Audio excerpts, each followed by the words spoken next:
With a new year, and about a month before the next major update, I started to think about Modern Warfare as it pertains to the larger picture of the video game industry. For all its faults, it's hard to look at this game and not see it as a technological marvel. When you think about just how much content is just crammed into this thing, you're basically buying into 3 different games. You know, you've got your campaign and co-op, which could pretty much be their own game. You've got the 6v6 and the ground war, pretty much be their own game, and you've got the Warzone and the DMZ, which are pretty much their own, could pretty much be their own game. And each one of these experiences could be worth the $60 asking price on their own. Now, I know that makes me sound like a corporate shill, but I think it's pretty narrow-minded not to see this game for what it is, and to recognize the effect it's going to have on the larger gaming industry. I mean, for a while, we've seen games expand their target demographic quite a bit. On the one side of the spectrum, you've got your League of Legends or your Counter-Strikes that just have their very focused experience, very focused player group that they try to please. And then you've got games like Destiny, where they start to introduce other game modes to kind of expand their horizons a little bit. Even Rainbow Six has added a deathmatch mode. Apex Legends had their round-based mode for a little while. So I think it's fair to say that this is what we were promised when people were talking about a live service game. But beyond just that, I think a lot of things that this game does can and will affect the gaming industry as a whole. Just looking at a few of the key features that this game has expanded on can shed some light on what the future can bring. I mean, for starters, I've always dreamed of PvPvE games in general. I mean, the addition of AI has been able to completely change the way certain game modes feel. I mean, the obvious effect is having more bodies to fill a server, but I mean, I've always dreamed of a landscape where you can actually have them fill roles that fill out the gameplay experience to kind of fill in the gaps where players aren't able to. DMZ would just be another battle royale, if not for the AI. But beyond that, I mean, you look at games like PlanetSide 2, or even Foxhole. There's a lot of issues those games have been suffering that could be alleviated significantly if you were able to add AI to it. For example, in PlanetSide, they have the issue of all of the unguarded territories. Got these giant outposts that have nobody defending them because you need live players to fill every slot. Imagine if you could have AI guarding every single sector so that one squad can't just run around capturing points without any defense. But then bring that over to Foxhole. I mean, Foxhole has had tons of trouble with their logistics operations. If you don't know, the game kind of centers itself around the idea that every single object in the game is built by players. Everything from the bullets to the guns to the bunkers, all that has to be mined out of mining territories and then refined and then constructed and then shipped to the front lines. If any one of those jobs could be filled with AI, then that would fix the problem they've been having where logistics are just bored. They just don't have enough people to fill those roles. So while the COD community considers them akin to the spawn of Satan, I think that a few AIs strewn about, that the melding of PvP and PvE is the future of gaming, whether we like it or not. And I would much rather have it lean this way with, campaign style AI versus them trying to hide the fact that they're using AI like they do in Fortnite. The other thing I wanted to talk about was the looting system. Very controversial, I know, but the addition of an actual inventory system, optimize what you're actually carrying with you, I think can have major implications on the shooter genre. I mean, battle royales have been experiencing this for a while, but then you look at games like Tarkov or even Arma, the ability to customize exactly how many bandages, how many explosives, at the very least adds more character customization, which gamers are always thirsty for. But additionally, you have all the other aspects that come with it. An easy one is being able to see the history of a player, seeing what he's been up to, all the things that he's looted. You can kind of gauge how long he's been around, if he's low on ammunition, if he's close to a resupply. But take that a step further, the ability to have your one squad. I mean, just imagine for Battlefield, if you had your one squad that's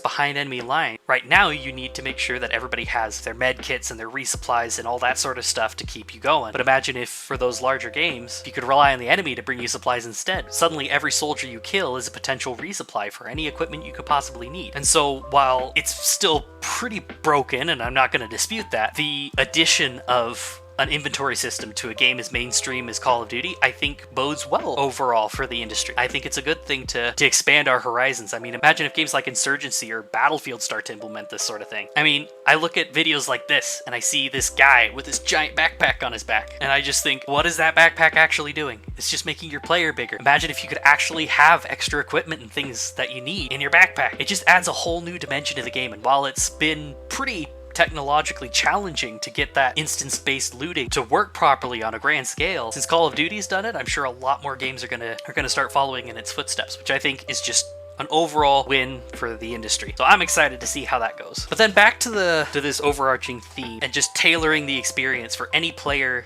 that wants to play it. Because right now, it's obvious that their sales pitch for this game is if you like shooters, no matter what kind of shooter you like, you will find something in this game. If you like the more hardcore round-based modes like Counter-Strike or Rainbow Six, they've got those. If you like survival type games, if you like extraction shooters, if you like Battlefield, if you like battle royales, they've got it all. And while I think that this is the most advanced version of this that we've seen, what I would like to see is more of these playstyles being brought together in a single unified experience. I mean, we've heard the community has pretty much decided that extraction shooters are the next big thing, and a lot of developers, if they're not already working on one, will be soon, seeing the success of games like DMZ and Escape from Tarkov. Now, the fact that DMZ has been doing so well is already a really good omen for the genre. But what I think could take that even further is expanding on the extraction shooter format. I know it's a bit of a stretch, but it's actually not hard once you start looking at it to find these little through lines and these elements of playstyles that people are drawn to. And it's hard not to dream about the possibility that there could be a game someday that takes elements from Battlefield, PlanetSide, Call of Duty, from Escape from Tarkov, and they just put them all together in this big overarching experience. Like, imagine a game like Squad, but the map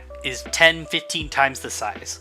Right? And even if you have to cheat the difference, like Foxhole does, where they have little mini server shards that people can log in and out of, just so that you can keep your player cap under control. It allows you to have the frontline experience that Battlefield and Call of Duty players really like, with just the constant chaotic action. You could have the more stealthy, cooperative experiences of trying to sneak behind enemy lines and take down individual installations, fighting mostly AI and trying to get out before the players show up. And then you could even have salvage missions, where you send a team in the middle of nowhere where there's just AI and wildlife, where you have to scavenge and collect loot and then get back to base. It's possible for all these experiences to work into a cohesive whole. And with things like, the PvPvE concept, looting, the inventory systems, and other gameplay elements from these kinds of successes, as those become more accessible and more possible for smaller developers to tap into, we'll see these experiences come to life, which I think is really exciting. I mean, imagine how much fun it would be to be able to just get your team together, get your friends together. You probably need a pilot if you're going behind enemy lines, so you have to find a friend who knows how to fly a helicopter. Maybe you'd actually be playing a game that has advanced flight mechanics, something you'd actually be able to support a flight stick, so you could spend the whole time learning how to fly. So you've got that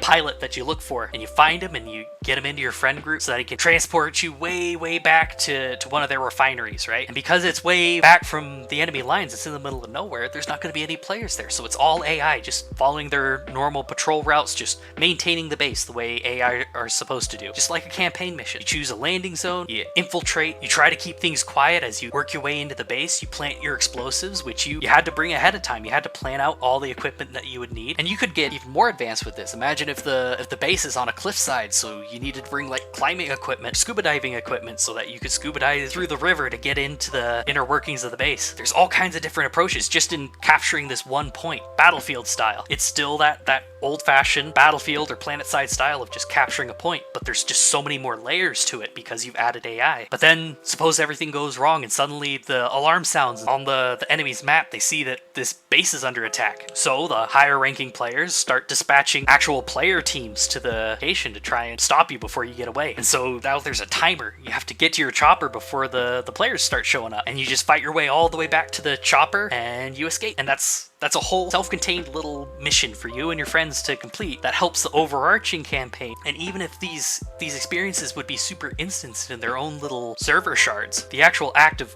combining all these things leads to a lot of interesting gameplay opportunity. I mean, imagine if a fighting force, like a whole platoon of infantry, gets cut off in this little village and they're just getting pounded on by enemy artillery. You could just have the AI try to send their convoys up to resupply them, but maybe you actually need a human touch. So then you could actually have human truck drivers bringing supplies to the front lines because they just know how to navigate the terrain better. So while I understand that people don't really like AI diluting their experience so they can't get the glory of actual human kills, I think that the pros way outweigh the cons on this one. And I, for one, am excited to see this feature thrive in the near future. So yeah, those are just the things that I appreciate about this game. I think that for all its faults, the game has been doing pretty darn well in living up to my expectations. And I guess we'll just have to wait and see what they have in store. At the end of the day, I think the game is great, and I think that it's pushing a lot of boundaries, and as is plainly seen with its stability issues and problems. But I mean,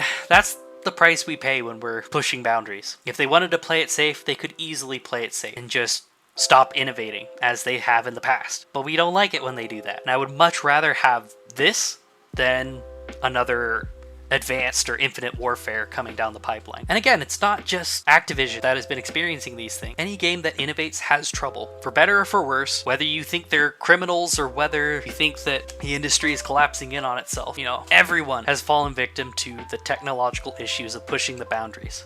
Whether you're talking about Escape from Tarkov, Call of Duty, Battlefield, Star Citizen, Foxhole, any game that's tried to really push the boundaries has run into issues, and I don't think this game is anything special or anything unique in that regard. And I know that makes me sound like a corporate shill, but at the end of the day, it's just video games. And I'm excited to see this game do well and continue to push boundaries and remind the industry that it's okay to really try on what's actually possible in gaming. And I hope you feel the same way. So I'd like to hear from you. What do you think about this game? I know it's had a lot of issues. I'm glad that they fixed the crashing, but there's still a long way to go before the game is really stable. And has there been anything exciting for you guys? Have you seen anything that really piques your interest and gets you excited for the future of gaming? I guess to be more specific, is there anything that you've seen that you'd like to see in more games? Anyway, that's it for me today.